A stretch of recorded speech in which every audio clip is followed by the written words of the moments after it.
Pozdravljam vas, poštovani gledatelji iz Zagrebačke prvostolnice. U povodu oslobađajuće presude generalima Anti Gotovini i Mladenu Markaču, zagrebački nadbiskup kardinal Josip Bozanić predvodit će misu zahvalnicu i misu za domovinu u Zagrebačkoj katedrali. Večeras je zajedno u molitvi čitava domovinska i iseljena Hrvatska. Kardinal Josip Bozanić dočekao je na ulazu u katedralu oslobođene hrvatske generale, koji će također sudjelovati na misi. Vjernici u domovini i dijaspori mole u mnogim crkvama i zahvaljuju Bogu na uslišanim nadama i molitvama.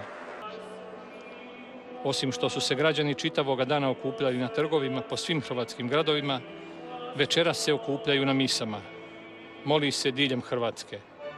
U Osječkoj konkatedrali mise su u Sisku, Dubrovniku, Požegi i Slavonskom Brodu. Moli se i slavi u Pakoštanama i Đurđevcu, Zadru, Šibeniku, Rijeci.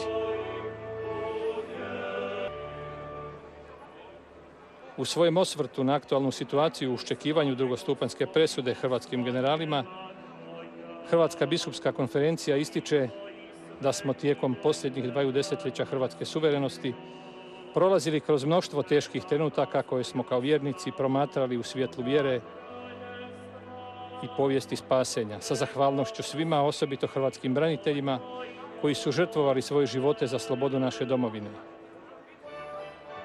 No oslobođenjem hrvatskih krajeva nisu prestali izazovi i kušnje za one koji su podnijeli najveći teret ratnih godina. Mnoštvo je branitelja izloženo progonima i sudskim procesima, a neki od njih i političkim zloporabama. Biskupi upozoravaju na nužnost zauzimanja za pravednost i poštivanje prava, osuđujući sve zločine koji su se dogodili, ali također upozoravaju i na neobjektivne i zlonamjerne prosudbe djelovanja, kao i na nedostatnu osjetljivost institucija kojima je to dužnost za promicanje istine u hrvatskoj obrani o stradanjima i drugim posljedicama rata.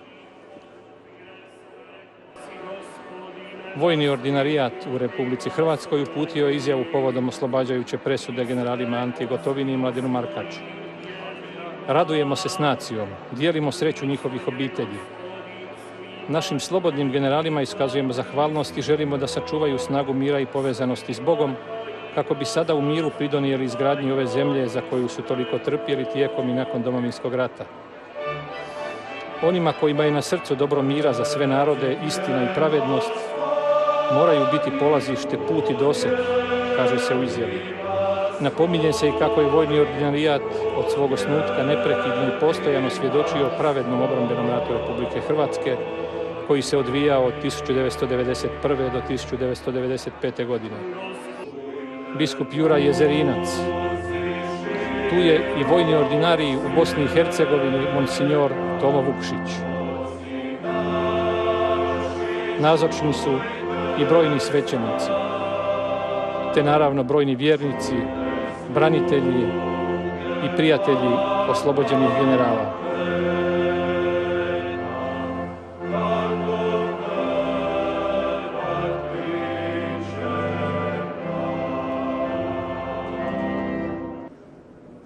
Draga subraćo biskupi i svećenici, dragi redovnici i redovnice, poštovani hrvatski branitelji, braćo i sestre u Kristu Gospodinu.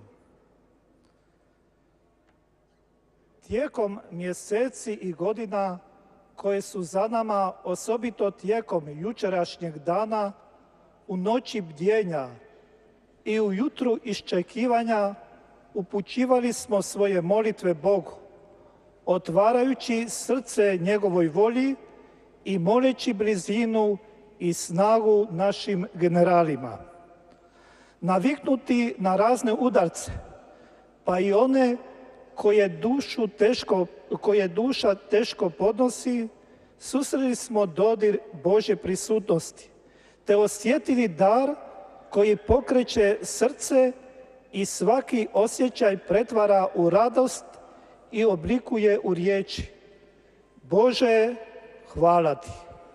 To su bile prve riječi koje su mnogi ponavljali, koje su odjekivale u domovima i dušama Hrvata.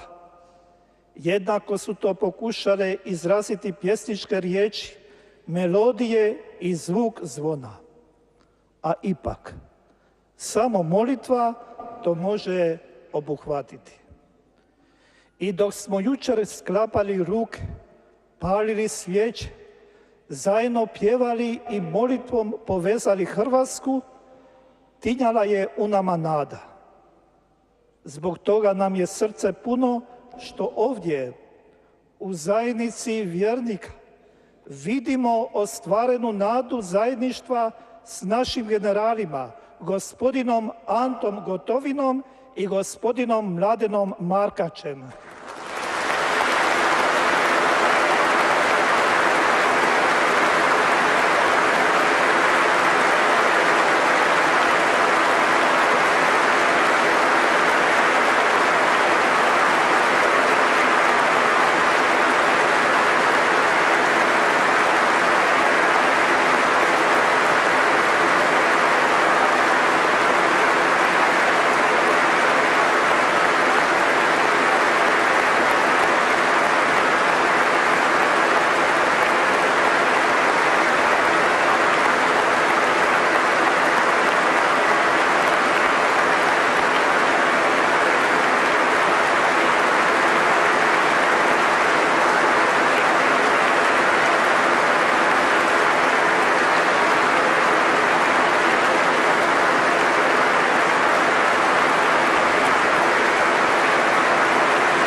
Draga braća, dragi hrvatski generali, dok ste kao zatočenici mislima navraćali u Hrvatsku domovinu, vjerujem da ste se spomenuli i ove Stepinčeve katedrale.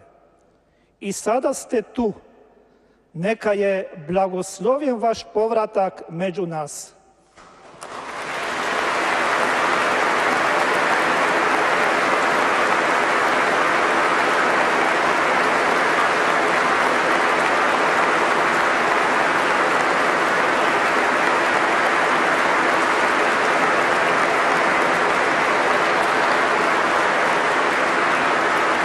Braćo i sestre, kao što smo iskreno molili da Bog čuje naše vapaje, istom snagom srca danas mu radosno zahvaljujemo. Draga braćo i sestre, toliko se puta u našemu životu čini da Bog ostaje nevidljiv, da su njegova očitovanja i njegov glas ostali u dalekim prošlim vremenima.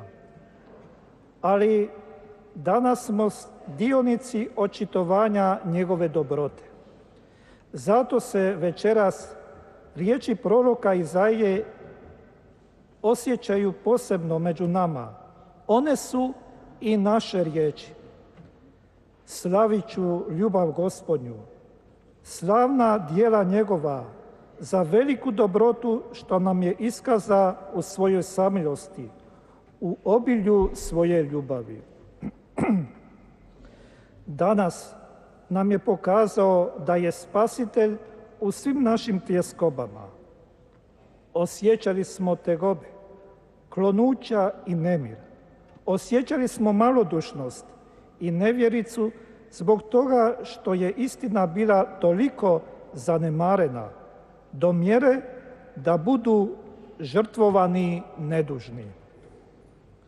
Večeras, dok se radujemo slobodi naših generala, ne zaboravljamo događaje koji su vezani uz trnovit put do hrvatske slobode i nezavisnosti, koja počiva na hrabrim ljudima, spremnima na žrtvu za dobro bližnjih i svoje domovine, uvijek poštujući i zauzimajući se za sva prava drugih.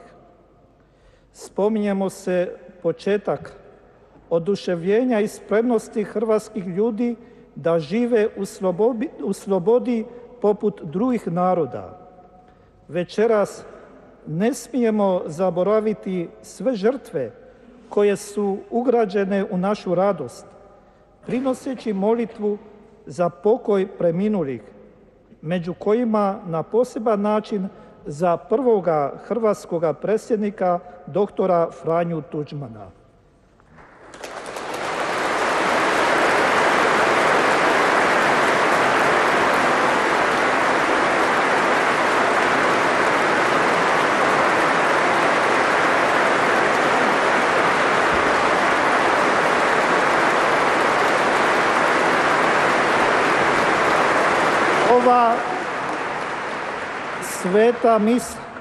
Ova sveta misa obuhvaća sve nama znane i neznane, ali Bogu itekako poznate ljude koji su dragovoljno bili spremni braniti domovinu i izgrađivati je u odgovornosti. Dragi generali, vi ste na tome putu postali simbolom hrvatske pravedne borbe i zbog toga vam zahvaljujemo.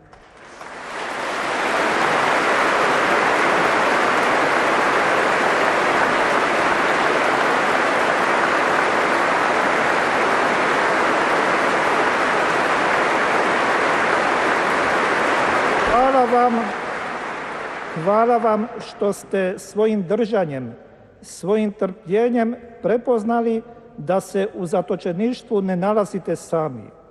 S vama je bila vaša domovina, a mi, vjernici, nismo prestajali moliti za vas, a kao crkva, premda prozivani i pogrđivani, nastojali smo se zauzimati za istinu.